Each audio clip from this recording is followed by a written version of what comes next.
A esta hora como todos los días. El devocional de mañana oirás mi voz.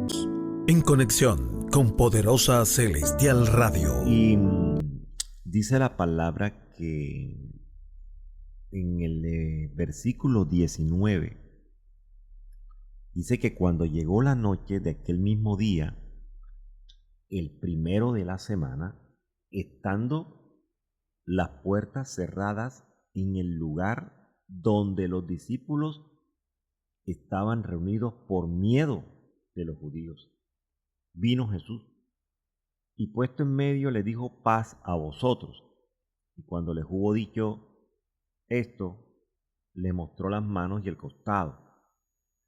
Y los discípulos se regocijaron viendo al Señor. Entonces Jesús les dijo otra vez: paz a vosotros. Como me envió el Padre, así también yo os envío. Y habiendo dicho esto, sopló y le dijo: recibid el Espíritu Santo. A quienes remitiereis los pecados, les son remitidos, y a quienes se los retuviereis, les son retenidos. Me llama mucho la atención el versículo 21, donde el Señor le dice otra vez, le dice: paz a vosotros. Y tal parece que el Señor está bastante, no digamos preocupado, sino interesado en que la paz reine en nuestros corazones. Porque realmente hay una parte importante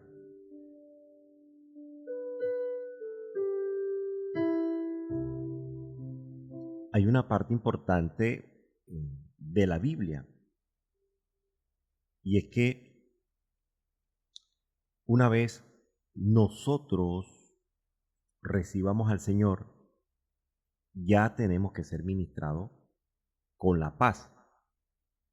El mismo Señor nos habla en la palabra.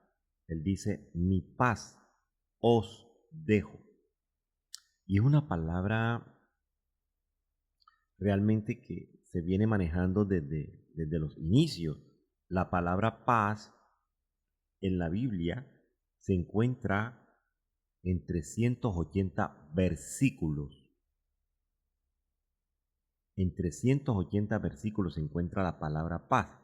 En 380 versículos. Y la primera vez que se habla de paz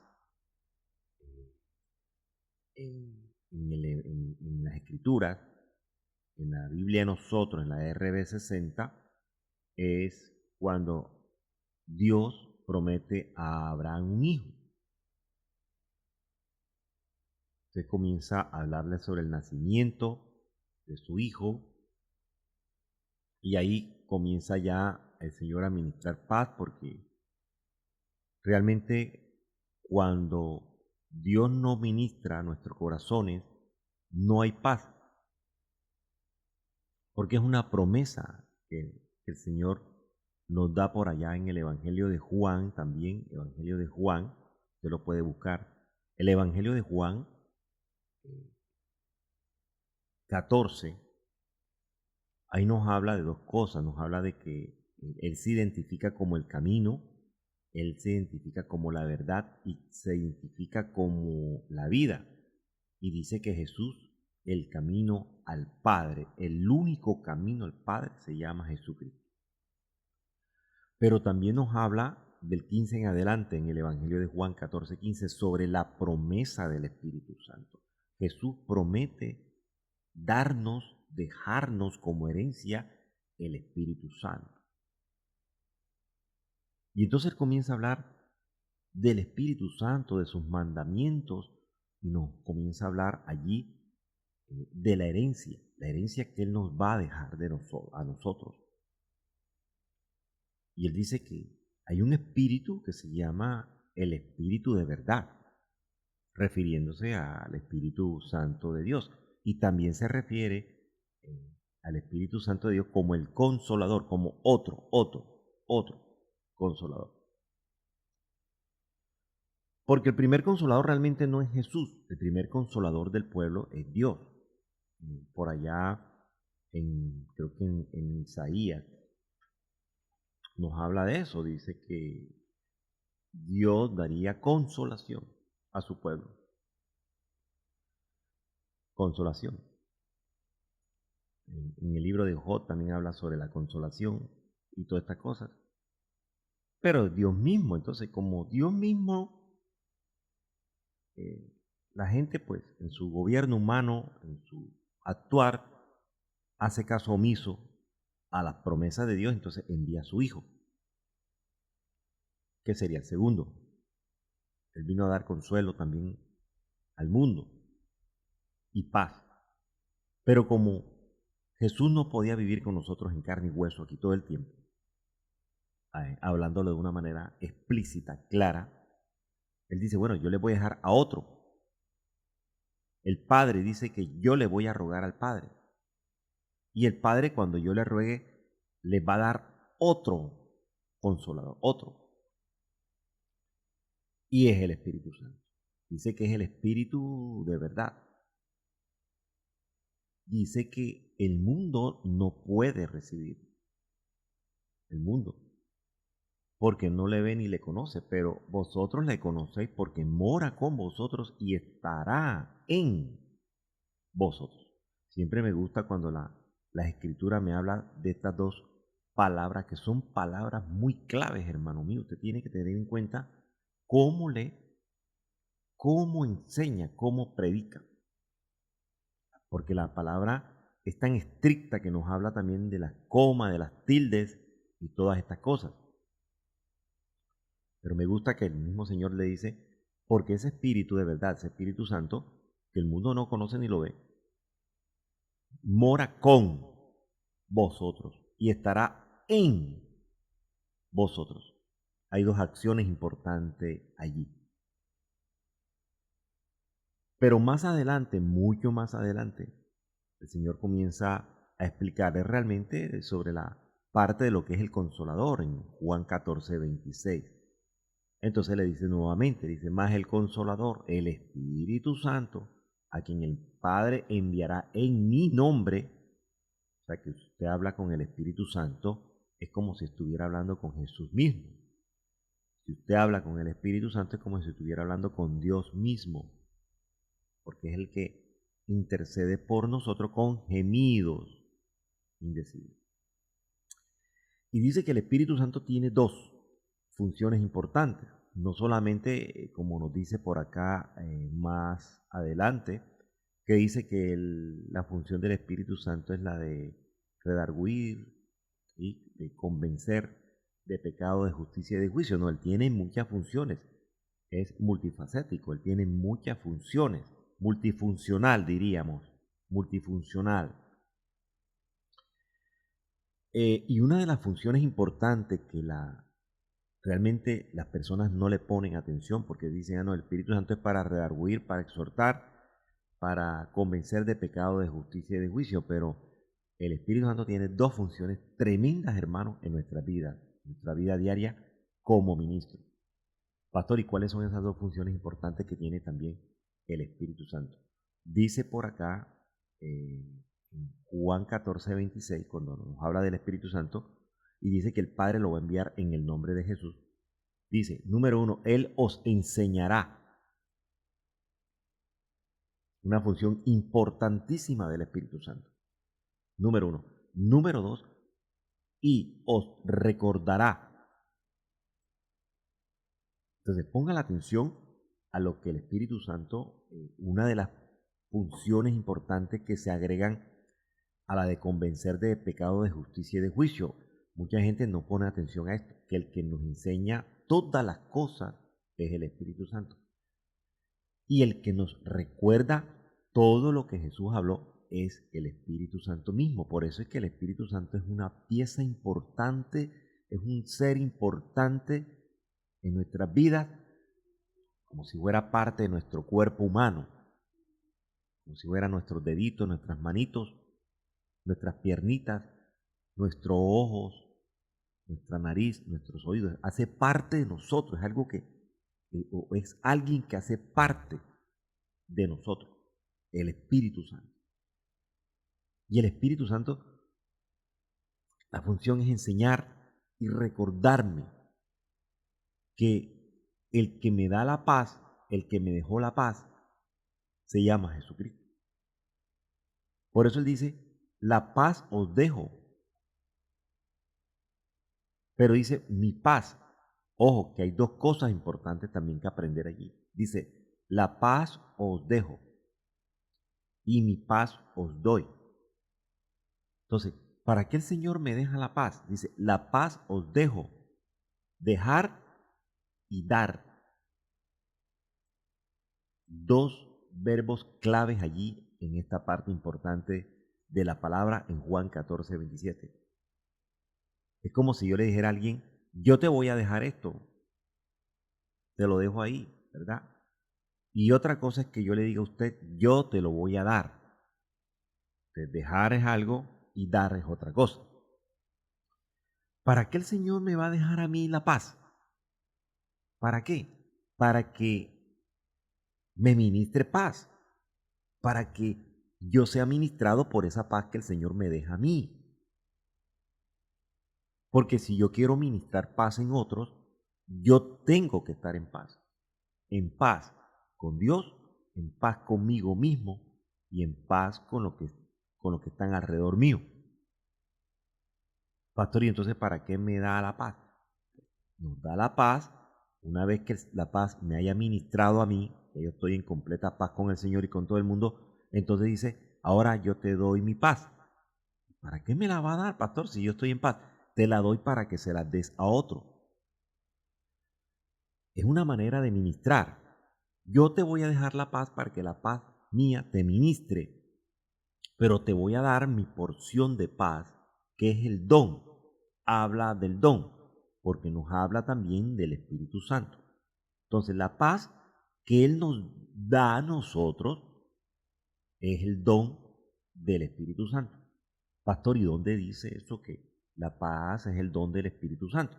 Si usted se va a Gálatas capítulo 5, ahí en Gálatas capítulo 5, en el versículo 22, Gálatas capítulo 5, 22, a los hermanos que están llegando a la sintonía, dice, más el fruto del Espíritu con E mayúscula, hablando del Espíritu Santo, más el fruto del Espíritu es amor, gozo, paz. Está en un tercer lugar, paz. Paciencia, benignidad y bueno, todas esas 9 cosas que el fruto del Espíritu Santo. Entonces, la paz se convierte en un fruto para mí. Por eso es que él lo dice acá, yo no os la doy como el mundo la da. Esa paz no es una paz, hermano, dense todo la paz. No, hermano. Y hablan de paz. No. Mire, nos quiere decir el Señor que para yo dar paz, yo tengo que estar en paz con otros. Y debe haber en mi corazón algo que se llama el amor de Dios. El amor de Dios. El amor de Dios. Que ese amor de Dios es el que reina, debe reinar en nuestro corazón. Fíjese que en otra versión dice, les doy la paz, mi propia paz. ¿Sí? Que no es como la paz que se desea en este mundo, no es esa. A nivel mundial todo el mundo habla de paz y de paz, pero realmente usted no puede ministrar paz si usted no recibe la paz del Señor, número uno. Y si usted no recibe la paz del Señor, ¿cómo va a ministrar paz? ¿Cómo va a estar en paz usted con otros si usted no está en paz con Dios ni en paz con usted mismo? Y también dicen en algunas otras versiones, no se preocupen ni tengan miedo por lo que pronto va a pasar. Eso quiere decir que si yo voy a ministrar con paz, si ya yo digo, bueno, yo estoy en paz ya con todo el mundo, no le debo a nadie, porque eso es deber, no es plata, sino es eso deber también. Cuando digo le debo a alguien, es eso, debo paz, debo perdón y debo amor. Y lo primero que yo tengo que tener en mi corazón es amor, hermano. Debe ministrarse en mí el amor, para que el amor ministre la paz de Dios, porque Él me la deja como un don, como un regalo, para que yo ministre a otros, para que yo consuele a otros. Dice que Mateo capítulo 5, cuando nos habla de la bienaventuranza, ¿sí? Porque la paz me tiene que traer a mi vida una mansedumbre y la paz me debe a mí también ministrar un consuelo. Entonces fíjense todo lo que se desprende de la paz de Dios. No estamos hablando de la paz humana, eso no existe, ni existirá. Entonces, si yo tengo paz conmigo mismo, yo tengo consuelo conmigo mismo y consuelo a otros. ¿A quiénes, pastor? A los que lloran. Por eso es que él dice también que aún los que lloran son bienaventurados, porque ellos recibirán consolación, consolación. ¿Y quién es el Espíritu Santo, pastor? El consolador. Pastor, ¿y cómo voy a recibir yo la consolación del Espíritu Santo? A través de algún instrumento que haya recibido la consolación del Espíritu Santo, el amor del Espíritu Santo, el fruto del Espíritu Santo que se llama la paz. Y entonces de ahí en adelante yo voy a ministrar lo mismo, recibirá consolación de parte del Espíritu Santo y recibirá la paz que nos dejó el Espíritu Santo para ministrar a otros. Y entonces esa parte importante de la consolación, del amor, de la paz, va a ser un efecto en una persona que se llama, ¿qué? Que sea manso, que sea mansedumbre, tenga mansedumbre. Y la mansedumbre, hermanos míos, es un fruto del Espíritu Santo. Por eso es que nos habla tremendamente en Mateo capítulo 5, también dice que bienaventurados los mansos, los que son ministrados con esa mansedumbre del Señor, porque ellos recibirán la tierra por heredad.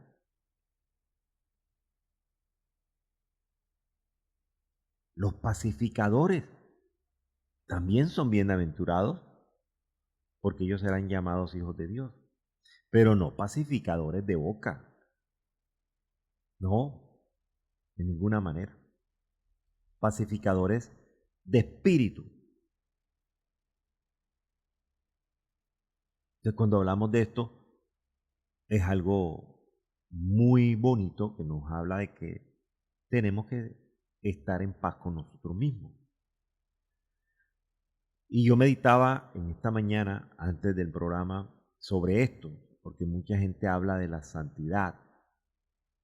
Tengo un tema por ahí que desarrollarle a la iglesia, primero se lo voy a desarrollar a la iglesia, ese tema de la santidad, porque todo el mundo habla de la santidad y realmente estamos lejos de saber realmente cómo se maneja cómo se debe manejar la santidad.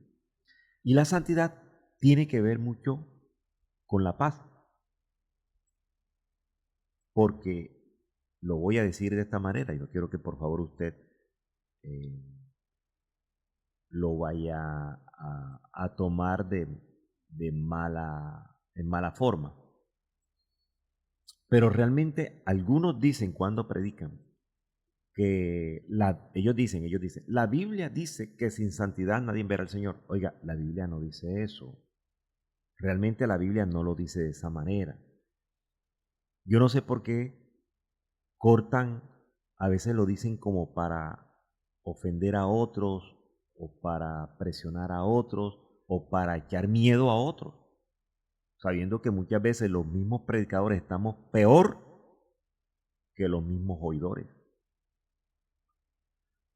Pero si yo predico, yo expongo lo que realmente dice la Biblia en esa cita bíblica, la Biblia no dice que sin santidad nadie verá al Señor. La Biblia dice en Hebreos 12:14, búsquelo lo que dice, búsquelo y quiero que usted lo siga predicando de esa manera, porque de eso se trata. En Hebreos 12:14 dice la palabra, Hebreos 12:14, primero, ¿qué nos dice la palabra? Seguid la paz con todos. Y fíjese que hay una coma. Después de la coma dice, y la santidad, y hay otra coma. Entonces dice, sin la cual nadie verá al Señor, nadie verá al Señor. Pero nadie verá al Señor, ojo, no dice que sin santidad, dice también que sin paz.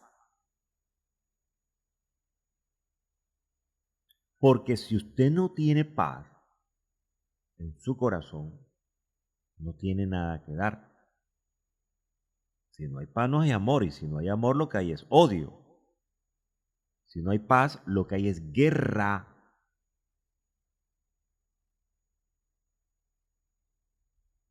Y hay otras cosas, obras de la carne, le diríamos. Pero es que el resultado de la santidad es la paz que yo recibo del Señor y la paz que yo ministro. La paz que me ha sido dada por gracia y que yo voy a dar por gracia. Entonces, cuando yo estoy en este camino de santidad, en este camino de paz, yo tengo paz para con otros. Y el resultado de ministrar esa paz para con Dios, para conmigo y para con otros, eso me hace llegar a un nivel de santidad. Y mire que la palabra dice, seguir la paz con todos. Y la santidad, sin la cual nadie verá al Señor. Entonces no me está hablando únicamente de santidad. Para yo tener santidad, debo estar en paz con todos. Hermano, si usted tiene un problemita con alguien, arréglelo. No se jacte de decir que está en santidad, porque no está en paz. Y recuerde que el Señor pesa la mente, pesa el corazón del hombre, sabe lo que hay en nuestra mente, sabe lo que está en la parte interna de nuestro corazón. ¿Cómo no lo va a saber si Él vive dentro, Él está dentro, dice que dentro de nosotros? Entonces, hablar de paz no es solamente hablarlo de boca. Yo siempre he dicho, de boca los músicos. De boquilla a los músicos. Por eso es que en la carta a los romanos, en la carta a los corintios, en la carta a Tesalónica, siempre el apóstol Pablo ministraba era el Dios de paz, y el Dios de paz, y el Dios gracia y paz a los que anuncian la paz. Cuán hermosos son los pies de los que anuncian la paz, fíjense, de los que anuncian buenas nuevas, buenas noticias de paz. Y decía gloria, honra y paz. O sea, siempre ministraba con esa palabra. Y fíjese que la administración de Jesús, Él siempre era paz a vosotros, paz a vosotros. Entonces la paz yo no la tengo solamente que poner, yo la tengo que vivir. Te lo voy a repetir. La paz no solamente yo la tengo que poner, la paz yo la tengo que vivir. Ahora, pastor, pero es que la palabra dice que Él no ha venido a dar paz en la tierra, sino disensión. Obviamente, ¿por qué? Cuando Él dice, ¿pensáis que he venido para dar paz en la tierra? No, no, no, no. Yo le digo que no, sino yo vine a dar disensión. ¿Pero por qué? Es por la causa de la humanidad, por causa del hombre, porque va a entrar algo que se llama la envidia. La envidia. Y por envidia suceden cosas impresionantes en la vida de las personas. La misma palabra dice que por envidia entregaron al Señor, imagínense. Porque dice por ahí en Mateo, búsquese Mateo, por favor, allí. cuando habla sobre la sentencia de nuestro Señor Jesucristo. Cuando habla de que Jesús está ante Pilato, cuando habla de que Pilato interroga a nuestro Señor Jesús, cuando habla que Jesús es sentenciado a muerte. Y creo que en la parte, vamos a buscarlo, Mateo capítulo 27, 15, 16, 17, 18, vamos a buscarlo allí por favor. Mateo 27, 15. Dice, ahora bien, en el día de la fiesta acostumbraba el gobernador soltar al pueblo un preso, el que quisiese. Y tenían entonces un preso famoso llamado Barrabás. Reunidos, pues ellos les dijo Pilato, ¿a quién queréis que os suelte? ¿A Barrabás o a Jesús llamado el Cristo?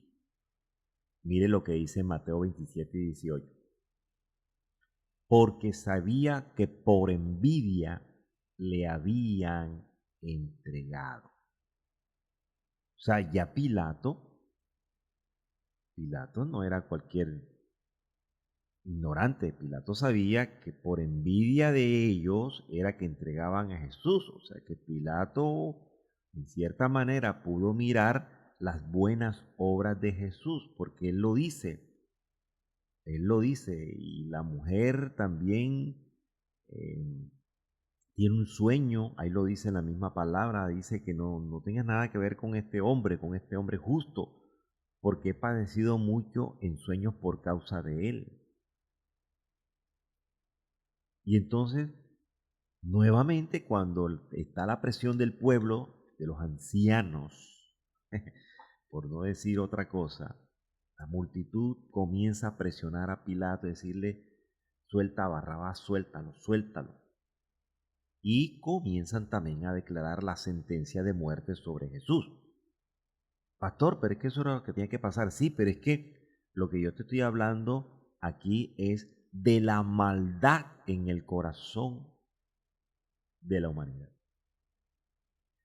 Porque el mismo Pilato se da cuenta y dice, mire lo que dice Mateo 27, 23, dice el gobernador, dice, ¿qué mal ha hecho? O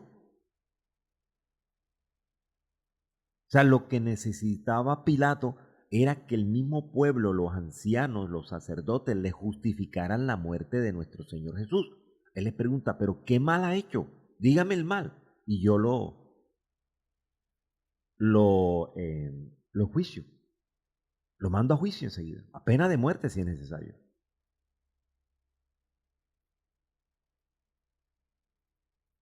Pero fíjate que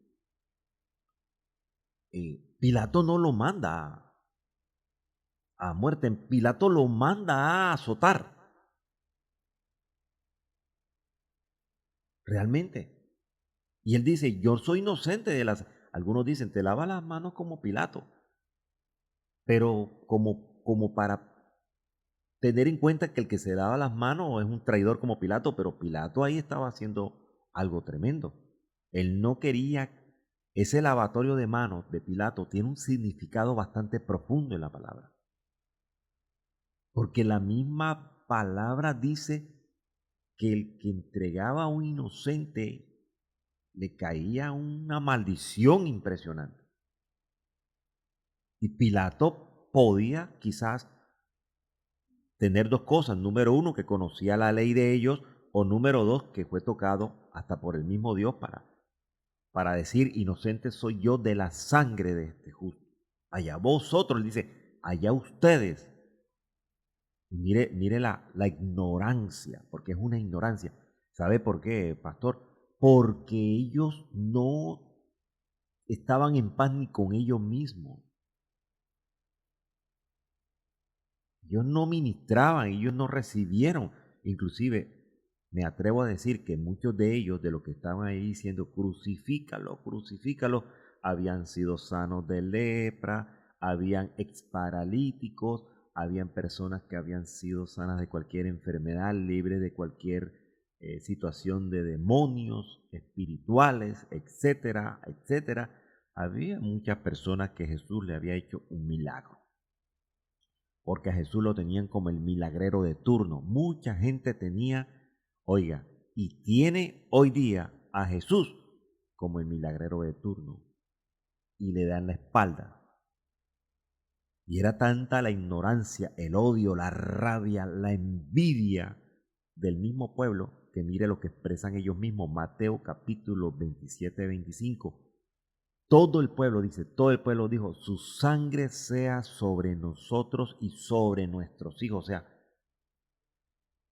Dios mío, declararon maldición para ellos. Hasta el sol de hoy.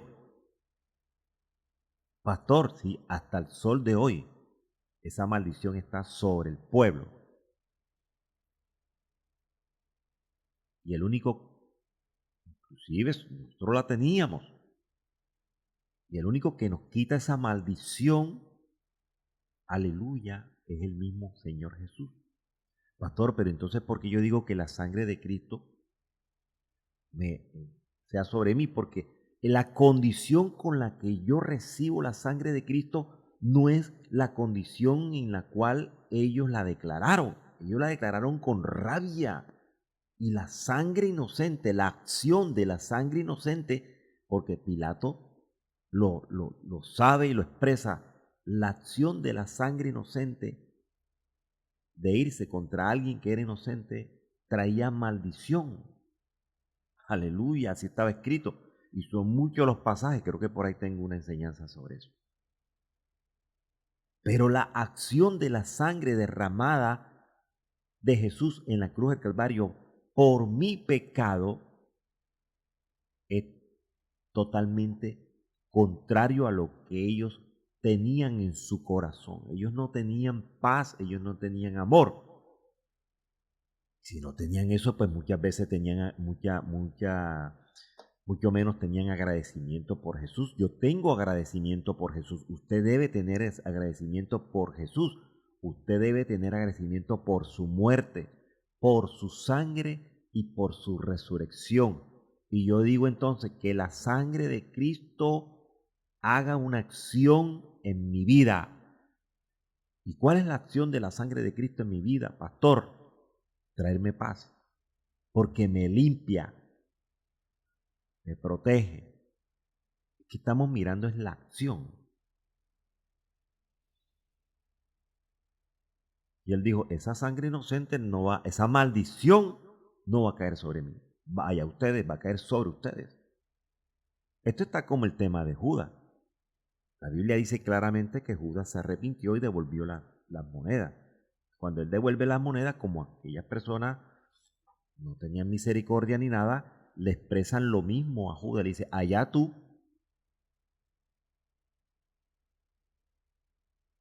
Aleluya. Entonces mire, toda la condición, es la condición en la que yo recibo las cosas. Por eso es que todo lo que no ministre paz, ministra todo lo contrario de la paz. ¿Y qué es lo contrario de la paz, pastor? La envidia, el odio, la rencilla, las obras de la carne, la disensión, el pleito, la contienda, los celos. Son obras de la carne. Todo lo que no ministre la paz del Señor, ministra entonces, es ministrado por obras de la carne. La inmundicia, el pleito, la enemistad. ¿Ve? Y la palabra dice en Gálatas, y cosas semejantes a esta. Pero entonces pone las dos condiciones. El apóstol Pablo dice, hay dos cosas importantes. Están las obras de la carne y está el fruto del Espíritu. Y usted y yo, antes de llegar al Señor, obviamente estábamos 100% caminando en las obras de la carne. Y ahora deberíamos estar caminando en el fruto del Espíritu.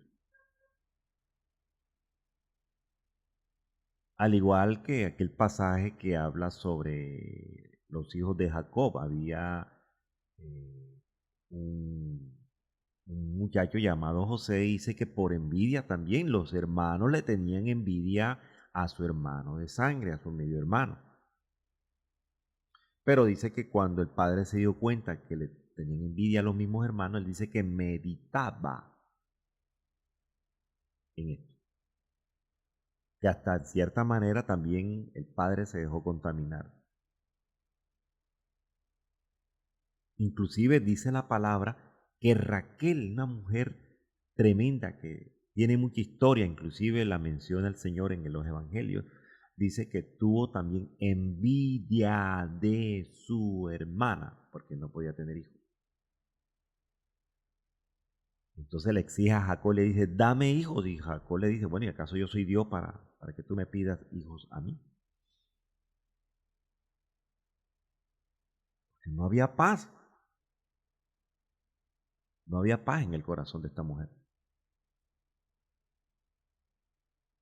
Nada más. El Señor nos habla de la paz y enseguida tenemos que discernir nosotros que la paz en este camino del Evangelio es un fruto del Espíritu. Y esa paz hay que multiplicarla, hay que darla, hay que ofrecerla. Pero yo me tengo que apartar del mal. Porque es una palabra también que el salmista David, creo que lo dice en Salmo capítulo 34, por allá lo dice como que apártate del mal y haz el bien, busca la paz y síguela. Es un camino de la paz. Por allá también nos dice el Señor que tenemos que pedir por la paz de Jerusalén. Ellos están pasando su proceso. Ese es otro tema por ahí. Ellos están pasando su proceso. Ellos están pagando lo que ellos dijeron. Y están viviendo lo que ellos mismos expresaron de su boca. Pero la misma palabra nos está enseñando, entendiendo, mire, procuren la paz, hagan la paz sea contigo. Es la misma la que nos deja el Señor a nosotros, un fruto del Espíritu. Y hay que desarrollarlo. Inclusive en el libro de los Hechos también dice que Dios envía un mensaje a los hijos de Israel anunciando el Evangelio de la paz por medio de Jesucristo, que es el Señor de todo. Cuando nosotros anunciamos el Evangelio, dice por ahí en Efesios 6 que este es el Evangelio de la paz, las buenas nuevas de la paz, las buenas noticias de la paz. Usted va a presentar al Señor, y usted va a presentar a Cristo, usted va a presentar al Espíritu Santo, usted está ofreciendo la paz que Él nos dejó, la está multiplicando, y la paz de Dios, dice Filipenses capítulo 4, y la paz de Dios que sobrepasa todo entendimiento, guardará vuestros corazones y vuestros pensamientos en Cristo Jesús. ¿Y qué es lo que nos puede ministrar a nosotros, pastor, si yo no tengo paz en mi vida? El afán, la ansiedad. Por eso es que el mismo Señor nos dice, hombre, vea, yo les vengo a traer paz a ustedes. Van a estar afanados, pero tengan paz. Por nada estéis afanosos. Entonces, tal parece que cuando el apóstol Pablo dice en Filipenses capítulo 4, por nada estéis afanosos, sino sean conocidas vuestras peticiones delante de Dios en toda oración y ruego con acción de gracia, tal parece que la falta de paz y el afán y la ansiedad inmediatamente me anula la petición para el Señor. Porque una persona ansiosa o con ansiedad o con afán realmente no puede hacer una oración tranquila, realmente no puede dar una acción de gracia, porque si tiene afán es porque tiene un problema mega. Y no nos digamos mentiras, hermano. Lo último que se nos olvida es orar. Siempre vamos a buscar soluciones inmediatas, rápidas. Y lo último que hacemos es orar y rogarle al Señor. Y lo último que hacemos es dar la acción de gracias al Señor, sabiendo que es todo lo contrario. Por eso el Señor dice y nos ministra, dice, hombre, por nada vayan a estar afanosos. Más bien usted ríndase delante del Señor con ese afán, con esa ansiedad. Órele al Señor, ruéguele al Señor, dele gracias al Señor y haga su petición delante de Dios para que el Señor lo primero que ministre en su vida antes de solucionarle el problema sea la paz. Y esa paz sobrepasa todo entendimiento, todo. Cuando el salmista David, él estaba con ansiedades, dice la palabra, y ya voy finalizando con esto, él decía, alma mía, ¿por qué te abates? ¿Por qué te turba dentro de mí? Mire que le hablaba al alma y le decía, espera en Dios. ¿Por qué te abates? En varias ocasiones le dice, ¿por qué te abates? ¿Por qué te turbas? Espera en Dios. Creo que lo dice por allá en los Salmos 42, pero está en muchos versículos. Sí, y ya cerramos con esto. Mire, en el Salmo 42:5 dice, ¿por qué te abates, oh alma mía, y te turbas dentro de mí? El Salmo 42:11 también dice, ¿por qué te abates, oh alma mía, y por qué te turbas dentro de mí? Y el Salmo 43:5 dice, ¿por qué te abates, oh alma mía, y por qué te turbas dentro de mí? Y siempre le dice, espera en Dios, porque aún he de alabarle salvación mía y Dios mío. Entonces el rey David sufrió penalidades, sufrió impaciencia, turbación, todo lo contrario o todo lo que nos trae un problema, afán, ansiedad. Pero él decía, espera en Dios. Me gusta esta parte que él dice, espera en Dios, porque aún he de alabarle, porque Dios es mi salvación, Él es mi Dios. Y en los 3 versículos se expresa de esa manera. También decía, alma mía, despierta, reposa, porque Dios es mi esperanza. Y después dice por allá más adelante, bendice alma mía Jehová y bendiga todo mi ser su santo nombre. Entonces ya el Señor comenzó a ministrar en el salmista algo precioso. Y entre todas esas cosas preciosas, algo muy hermoso, una joya preciosa que se llama como pastor, la paz. Por eso él se expresa más adelante, bendice alma mía Jehová y no olvides ninguno de sus beneficios. Bendice alma mía Jehová y bendiga todo mi ser su santo nombre.